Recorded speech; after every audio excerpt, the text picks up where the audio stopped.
বিসমিল্লাহির রহমানির রহিম। প্রিয় সহকর্মীবৃন্দ, আসসালামু আলাইকুম। আজ দীর্ঘ 6 বৎসর পর আপনারা আবার একসাথে ফ্যাসিস্ট মুক্ত বাংলাদেশে একত্রিত হতে পেরেছেন। সেই জন্য আল্লাহর কাছে হাজার শুকরিয়া আদায় করছি। দীর্ঘ ফ্যাসিবাদী বিরোধী সংগ্রামে যারা শহীদ হয়েছেন এবং সম্প্রতি জুলাই আগস্টের ফ্যাসিবাদী শাসকদের নির্মম ভয়াবহ দমন নীতির কারণে গণহত্যায় যারা শহীদ হয়েছেন তাদের প্রতি আমি শ্রদ্ধা জানাচ্ছি। যারা আহত হয়েছেন তাদের প্রতি জানাচ্ছি আন্তরিক সমবেদনা। আমি চিকিৎসার কারণে যুক্তরাজ্যে অবস্থান করলেও আমি সব সময় আপনাদের পাশেই আছি। দীর্ঘ 15 বছর গণতন্ত্রের জন্য, আমার মুক্তির জন্য আপনারা যে নিরন্তর সংগ্রাম করেছেন এবং আমাদের অসংখ্য সহকর্মী প্রাণ দিয়েছেন, জুলুম নির্যাতনের শিকার হয়েছেন এবং প্রায় 1.25 লক্ষ মিথ্যা মামলায় জর্জরিত হয়েছে, এখন আদালতের বারান্দায় ন্যায় বিচারের জন্য ঘুরে বেড়াচ্ছেন। আপনাদের এ ত্যাগ শুধু দল নয়, জাতি চিরকাল স্মরণ রাখবে। দেশ আজ এক সংকটময় সময় অতিক্রম করছে। আপনাদের এবং ছাত্রদের সমন্বিত আন্দোলনের ফলে ফ্যাসিস্ট শাসকেরা বিদায় নিয়েছে। একটা অন্তর্বর্তীকালীন সরকার গঠিত হয়েছে।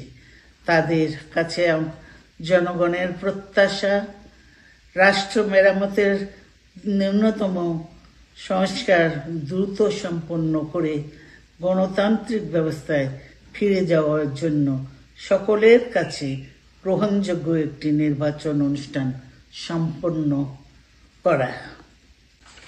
আমার অবর্তমানে দলের ভারপ্রাপ্ত চেয়ারম্যান, সিনিয়র নেতৃবৃন্দ এবং আপনাদের সকলকে সাথে সঙ্গে নিয়ে নিরন্তর কাজ করে দলকে সুসংহত করেছেন। আমি আপনাদের ধন্যবাদ জানাচ্ছি। আমি বিশ্বাস করি আপনারা শহীদ প্রেসিডেন্ট জিয়াউর রহমানের আদর্শে আরো উজ্জীবিত হয়ে আগামী নির্বাচনে সাফল্যের জন্য ঐক্যবদ্ধভাবে কাজ করবেন। এমন কোনো কাজ করবেন না যাতে আপনাদের এত দিনকার সংগ্রাম, আত্মত্যাগ বিফলে যায়।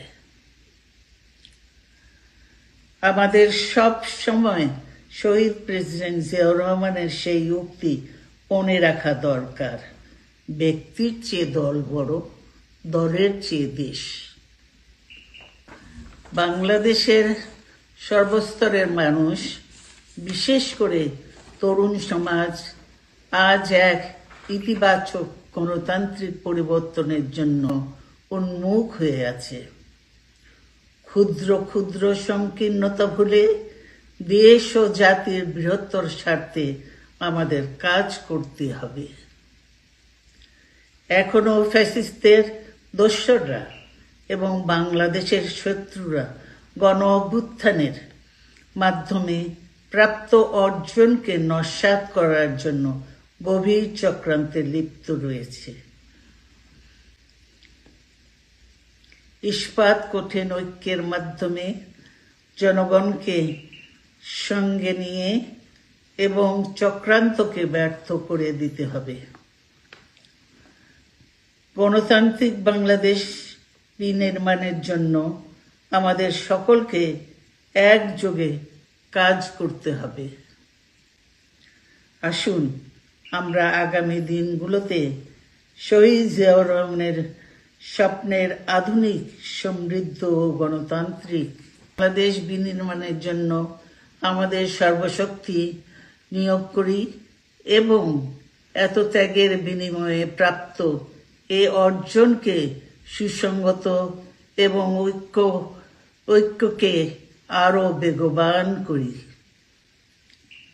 আমি যুক্তরাজ্য থেকে অসুস্থ অবস্থায় আপনাদের আহ্বান জানাতে চাই, আসুন জনগণকে সম্পৃক্ত করে বাংলাদেশ জাতীয়তাবাদী দলকে পূর্বের ন্যায় আন্দোলন, সংগ্রাম ও রাষ্ট্র পরিচালনায় নেতৃত্ব প্রদানে আরো ঐক্যবদ্ধ এবং সুসংগতভাবে গড়ে তুলি। আপনাদের মাধ্যমে ছাত্র, যুবক সহ দেশবাসীর কাছে আহ্বান রাখতে চাই, আসুন প্রতিহিংসা, প্রতিশোধ নয়, পারস্পরিক ভালোবাসা ও ভ্রাতৃত্বের মাধ্যমে আমরা সকলে মিলে আমাদের প্রিয় মাতৃভূমিকে, বাংলাদেশকে সত্যিকার অর্থেই একটি বাসযোগ্য, উন্নত ও গণতান্ত্রিক রাষ্ট্রে পরিণত করি। আল্লাহ হাফেজ। বাংলাদেশ জিন্দাবাদ।